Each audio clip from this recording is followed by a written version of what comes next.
அதாவது JN1 அப்படிங்கிறது வந்து பரவல் இருந்துன்னு தான் இருக்குது. இது உலகம் முழுக்க அந்த JN1 அதாவது கொரோனாவோட பாதிப்பு என்பது பல கட்டங்களை இது அந்த வைரல் வந்து தாண்டி வந்துன்னு இருக்குது. JN1 JN.1.1ங்கிற அந்த 2 வைரஸும் இப்போ அந்த தாக்குதல் பரவலாக இருக்குது. ஆசிய நாடுகளில் பெரும்பகுதியாக வந்திருக்கு. ஐரோப்பிய நாடுகள்லையும் இந்த பரவல் இருக்குது. ஆனால் அவங்க அது கணக்கெடுத்துக்கிறத விட்டுட்டாங்க. இந்த கொரோனாவில் சேர்க்கலை, அவங்க கணக்கெடுக்கிறதே விட்டுட்டாங்க. கணக்கெடுக்கிறதுங்கிறது ஆசிய நாடுகளில் மட்டும்தான் கணக்கெடுக்கிறாங்க.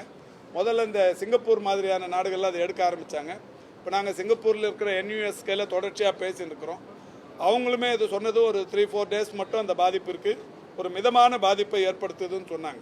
அந்த வகையில் கேரளாவில் ஒரு 300-400க்கும் மேற்பட்ட பாதிப்புகள் வருது. நேற்றைக்கு தமிழ்நாட்டில் ஏற்பட்டிருக்கிற பாதிப்பு வந்து 15. நேற்றுக்கு சென்னையில் மட்டும் அதில் 10, மீதி ஒரு 15. நம்ம முதலே சொல்லியிருக்கிறோம், காய்ச்சல் பாதிப்பு இருந்தால் கிளஸ்டர் ஏரியாவிலேருந்து சாம்பிள் எடுத்து RT-PCR பண்ணலான்னு சொல்லியிருக்கிறோம். இந்த மாதிரி கிளஸ்டர் எங்கேயும் உருவாகலை. இப்போ இந்த 15ங்கிறது ஓவரால் தமிழ்நாடு, 10 மட்டும் சென்னை. இப்போ இந்த 10-15ங்கிறது ஏற்கனவே சிங்கிள் டிஜிட்டில் கடந்த 3 வருஷமாகவே வந்துன்னு தான் இருக்குது. இந்த பாதிப்பு இல்லாத ஒரு கொரோனா, ஒரு மிதமான தொற்று இந்த JN1ங்கிறது. ஒரு காய்ச்சல், சளி இந்த மாதிரியான உபாதைகளோட ஒரு 3-4 நாளில் சரியாயிடுது.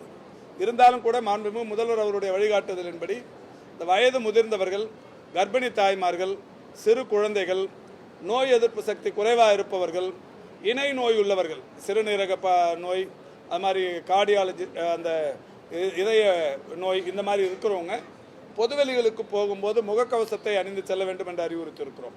இது ஒன்று மட்டும் இப்போ போதும்.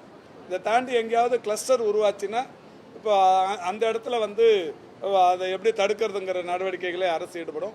இப்போ இவங்களை வந்து யாரும் ஒருத்தர் கூட மருத்துவமனைகளுக்கு போக வேண்டிய அவசியம் இல்லை.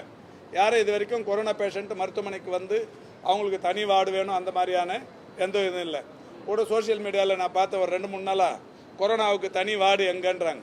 அதில் ஒரு சிலருக்கு சந்தோஷம், திரும்ப கொரோனா வந்து தனி வார்டு வந்து ஊரடங்கு வந்து திரும்ப ஒரு 3 வருஷம் முடங்கி போன ஊருன்னு நினைக்கிறாங்க. அந்த மாதிரி எதுவும் இல்லை.